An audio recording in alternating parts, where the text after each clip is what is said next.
Hello and welcome to episode 106 of the Wisdom from the Akasha podcast. My name is Suzie, I am your host, and I am an Akashic Records practitioner and teacher. Today I want to get into the topic of people with dual missions. So the dual missioned people that I see in my one-to-one work that I teach, just to give you an understanding as to what it means to be dual missioned, signs that you are dual missioned, and then some tips, of course, to help you if you do resonate with this, if you feel into this and think that's definitely me. Some tips as to how to help you best navigate having this extra responsibility in this incarnation. Soul mission or soul purpose is a big topic that we cover in our work with the Akashic Records. And of course, all souls have more than one reason. So more than one mission or purpose for coming into an incarnation. And what is my soul's purpose or what is my soul's mission is undoubtedly the question that gets asked most in the Akashic Records. And oftentimes you'll get information around a bigger picture purpose or mission that you have, and also information around what specific lesson or situation that it is that you're working on at that time. That doesn't mean that they are the only missions that your soul has designated for this lifetime. It's just what you're working on at this time. So that question itself can give you a lot of really good information, but it is a question that I would recommend if you're working with your own Akashic Records that you do ask more than once in your work with the Akashic Records. So all souls have more than one purpose, more than one mission for coming into an earth incarnation. And those purposes or those missions are decided upon prior to coming into the incarnation by the soul in conjunction with the soul family of that soul and also the guides. So that is a combination usually of everyday astral realm guides and also the Akashic Records guides. So it's very much a collaboration that the soul goes through. The soul has the ultimate free will and the decisions, but it will absolutely receive input and guidance from other souls within the soul's family and its guide team. Now, if you're wondering, okay, how do you know this, Suzie? One of the things that you can do in the Akashic Records is visit the transition zone. And the transition zone is the space in between lifetimes. And you can connect to your soul through your Akashic Records in the transition zone and really feel into, okay, what was that soul wanting to achieve coming into this lifetime? And also, what other things has it brought through? So it's a fascinating space to do work in. Maybe I'll do a class on it one day. But for now, this comes from my understanding of my work in that transition zone. So all of this is decided, and that information is then input into what will be the soul's blueprint for that lifetime. And that soul blueprint information is stored in the light grid, which I've covered in another episode, which I will put a link into the show notes too. When someone is dual missioned, it's not saying that they have two missions and that everybody else has one. What dual missioned means, when we're looking at it from the Akashic Records perspective, is that the soul has chosen specific purposes or specific missions for the physical incarnation, so in physical reality, and also in the astral realm or the astral plane. Again, I've done another episode with an introduction to the astral plane. I'll put that in the show notes. A dual missioned person is someone who has chosen specific themes for physical incarnation and also within the astral realm. And the information of those missions can be found within the soul blueprint, because of course the soul blueprint does not just refer to the experiences in the physical realm. If you're dual missioned, it's also going to refer to the astral realm work that you are doing. The soul blueprint, of course, contains a lot of information. So it's not just about the mission or the purpose. There's also information around there about exit points that the soul has. Certain soul contract details will be in there. Influential archetypes. The soul blueprint, when you look at it from how much information is held within there, is vast. Okay. And some of that information will be accessible to you when you're working with the Akashic Records, and some of it won't. So for example, you're not going to find out information about your exit points. And the reason for that is because if you did have that information about exit points, your day-to-day life and your interactions would be very different. by having that information, it's going to impede or it's going to influence your free will decision. So therefore, you're not going to receive that information. However, there's other information within that soul blueprint which you can, of course, get, such as those influential archetypes, such as soul contracts that you have. When we're working with the Akashic Records and when you're working with your own Akashic Records, a lot of the information that you're going to be seeking and connecting into is going to be in this soul blueprint level, which is often level 5 of the light grid. So we know what someone who is dual missioned is. We understand where that information is stored in our light grid. But why would a soul choose to do this?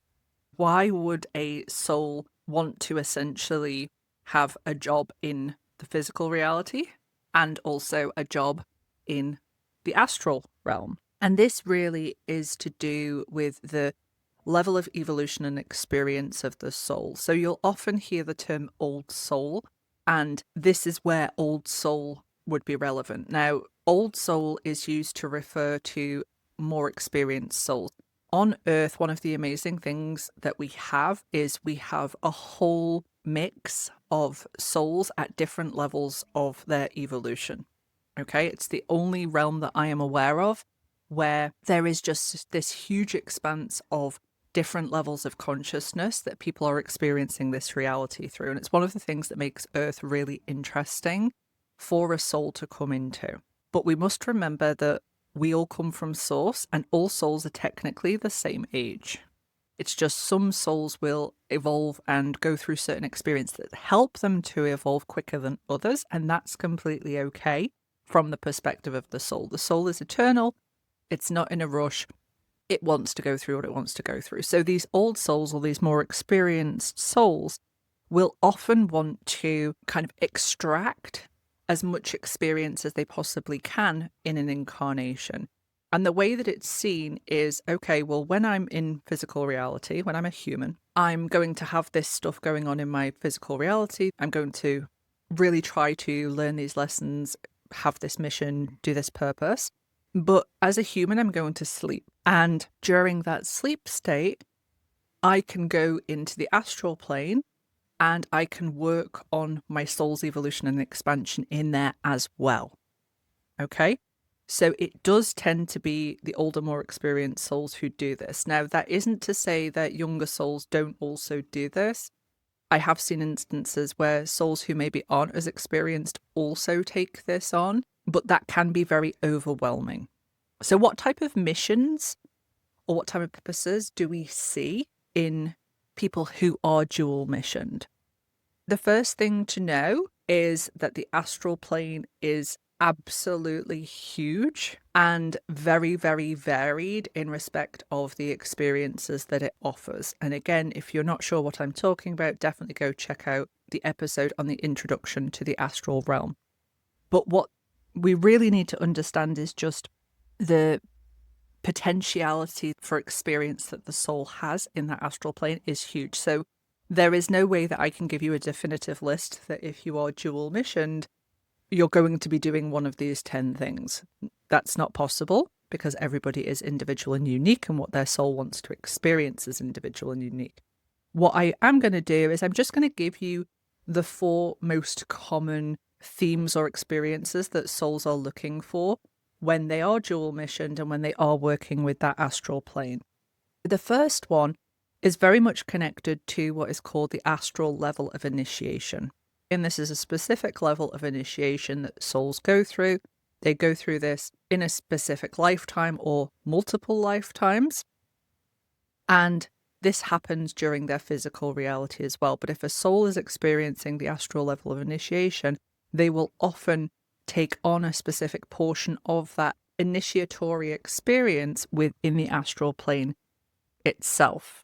Now, you may have heard me say before that this astral level of initiation is all about discernment. This is one of the main functions of the astral plane, and one of the main purposes of that level of initiation is all about discernment. So what happens when someone has chosen this as part of their mission in the astral plane is they will have experiences of coming across a whole host of different types of beings and different types of energies and experiences. And their job whilst in that astral plane is to discern, okay, is this being or energy part of the evolutionary stream? Is it helping my soul evolve? Or is it part of the devolutionary stream, and is it trying to hinder that?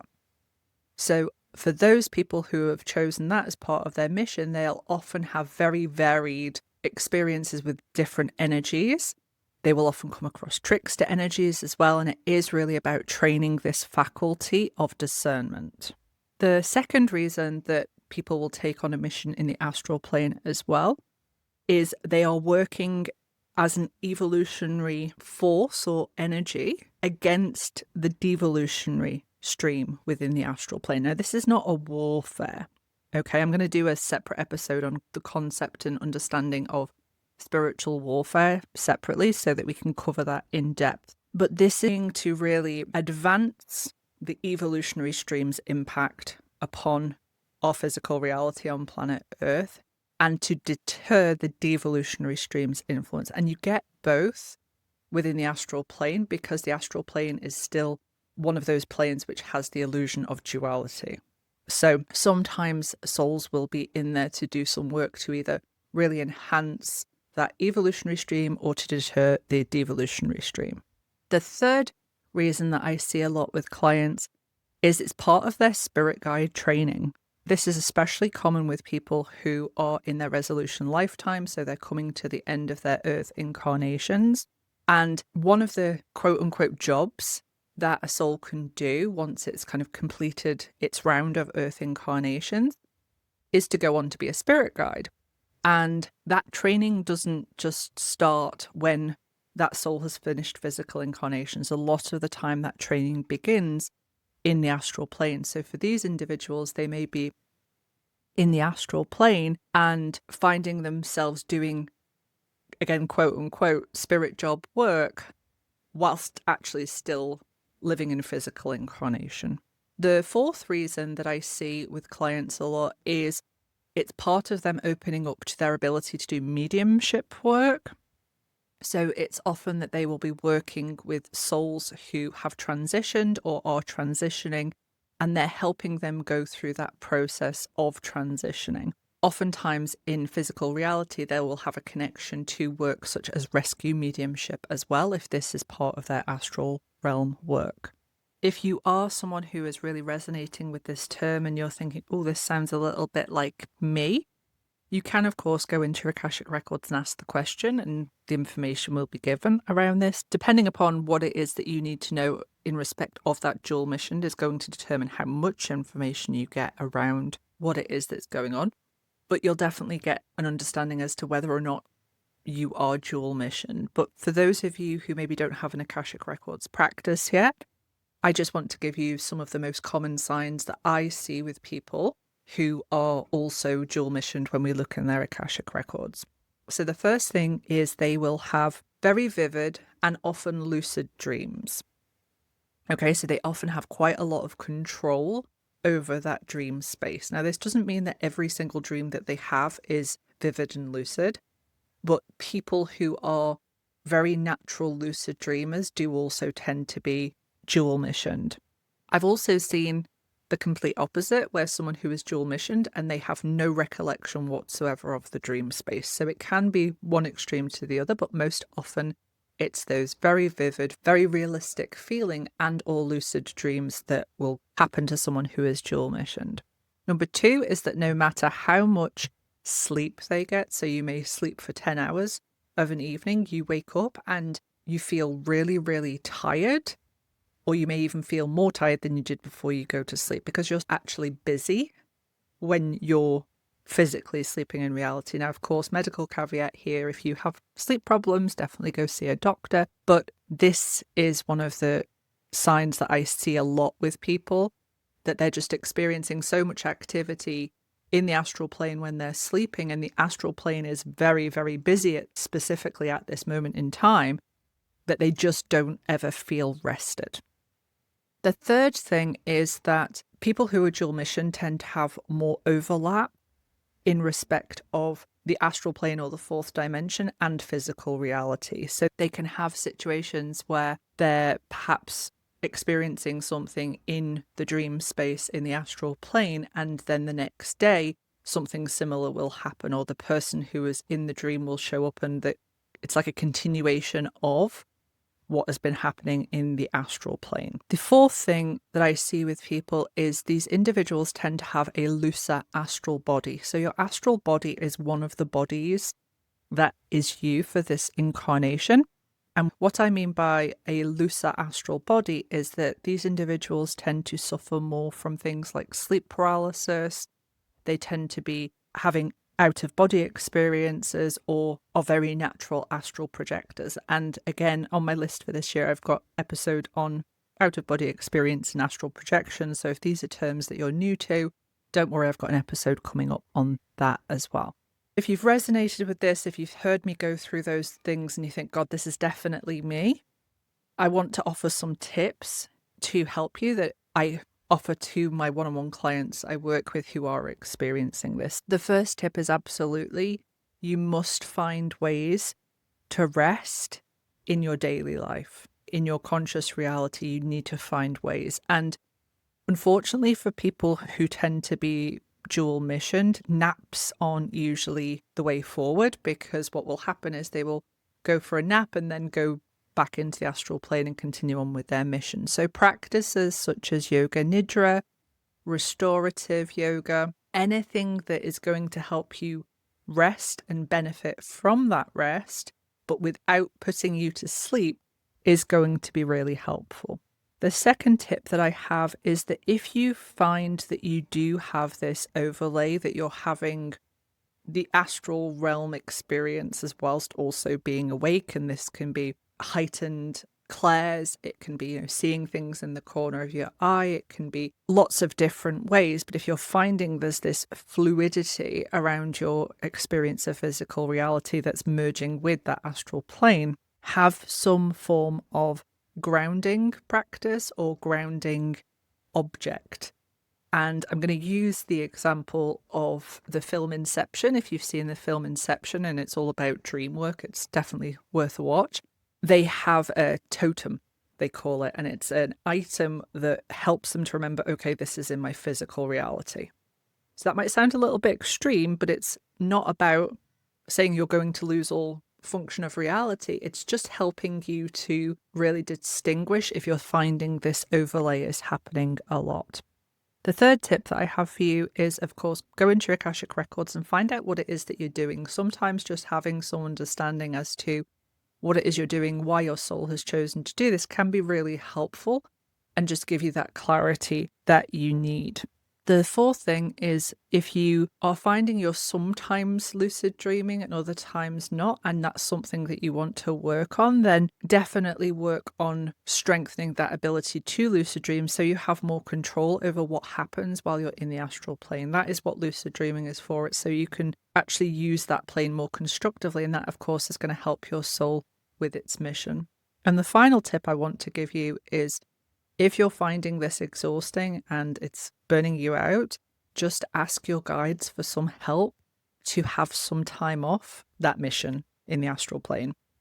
That sounds like a really obvious thing to do, but it's actually very effective, and your guides will help you to essentially keep your astral form within your physical form whilst you go to sleep, so that you just get some rest and you have some time off. That is never going to hinder the soul's evolution, but you have to consciously ask your guides for help with this, because they're not going to impede upon your free will. So unless you say to them, look, I'm really struggling with this, I really do just need to get some actual deep rest, then they're not going to intervene. So do just ask for that help.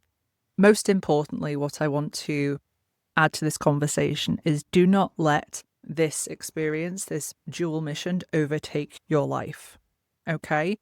The astral realm is very busy. There's lots of activity in the astral plane at the moment for a variety of reasons, but you have to take care of yourself in this physical reality. So I never want anyone to feel bad if they have some time off. I never want anyone to feel like, oh, my soul's going to be behind or anything like that. Please don't ever think that. Take your time with everything. And if you do find that this is something that you're experiencing and you want some guidance on it, then find somebody to work with. You can take a look at my mentorship programs, which are all Akashic Records led programs, or work with someone else that you trust and that's just going to support and help you through this time. As always, be kind, be gentle, be loving towards yourself. So I hope this has given you some understanding as to what it means when I refer to dual missioned people, because I do all of the time. So I just wanted to give you an episode where I really lay this out, and it's maybe helped you understand a little bit about what's going on for you as a soul in this incarnation. I, of course, will see you next week for the next episode.